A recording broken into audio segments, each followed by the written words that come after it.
Hello दोस्तों, exam ट्रेगर में आपका फिर से एक बार स्वागत है। दोस्तों, आज हम लोग रिविजन करने वाले हैं चैप्टर 35 जो कि चैप्टर राज्यपाल। पिछले वीडियो तक हमने चैप्टर 34 तक कंप्लीट कर चुके थे और यह है रामबाण बुक, जिसमें 2015 से लेकर 2024 तक सारे के सारे प्रीवियस ईयर्स क्वेश्चन दिए गए हैं। ठीक है ना। तो राज्यपाल में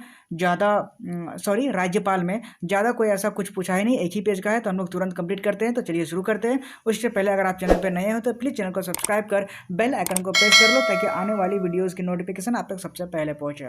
तो शुरू करते हैं राज्यपाल चैप्टर, जो कि चैप्टर 35।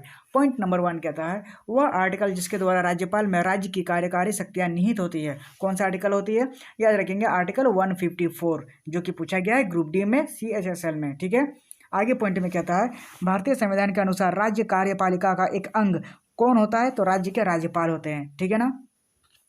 अगले पॉइंट में कहता है भारतीय संविधान के अनुसार राज्य की कार्यपालिका शक्ति राज्यपाल में निहित होगी और वह इसका प्रयोग प्रत्यक्ष रूप से स्वयं या फिर अपने अधीनस्थ अधिकारियों के द्वारा करेगा। कौन सा आर्टिकल कहता है? तो आर्टिकल 154 कहता है। ठीक है ना। आगे इधर राइट साइड में पॉइंट कहता है केरल के वर्तमान राज्यपाल कौन है? तो याद रखेंगे P सदाशिवम वर्तमान में आरिफ मोहम्मद खान रहे। ओके। भारत के संविधान का वह आर्टिकल जो राज्यपाल की नियुक्ति से संबंधित है, तो वह कहता है आर्टिकल 155। ठीक है ना। याद रखेंगे। आगे भारतीय संविधान के आर्टिकल 161 के तहत क्षमादान देने की शक्ति प्रदान की गई है। किसको?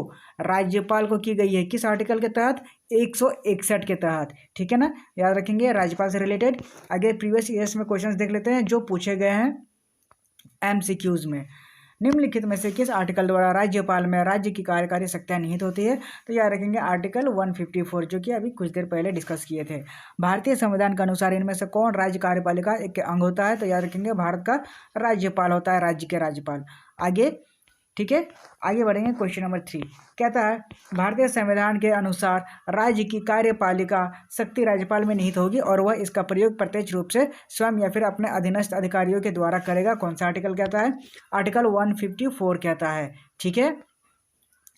आगे जानेंगे क्वेश्चन नंबर 4। क्वेश्चन नंबर 4 कहता है निम्नलिखित में से किसे भारतीय संविधान के आर्टिकल 161 के तहत क्षमादान देने की शक्ति प्रदान की गई है? तो याद रखेंगे आर्टिकल 161, जो कि है राज्यपाल को क्षमादान देने की शक्ति प्रदान की गई है। ठीक है ना। आगे MCQs में देखेंगे कौन सा कथन ये सही बोल रहा है। क्या कह रहा है?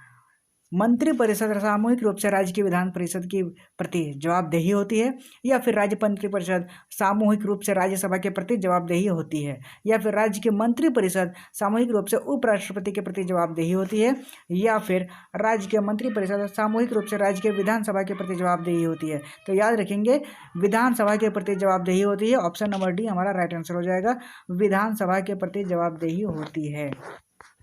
ठीक है। आगे क्वेश्चन नंबर 6। क्वेश्चन नंबर 6 कहता है भारतीय संविधान के अनुसार इनमें से कौन सा राज्य के राज्यपाल की नियुक्ति का मात्र पात्रता मापदंड नहीं है?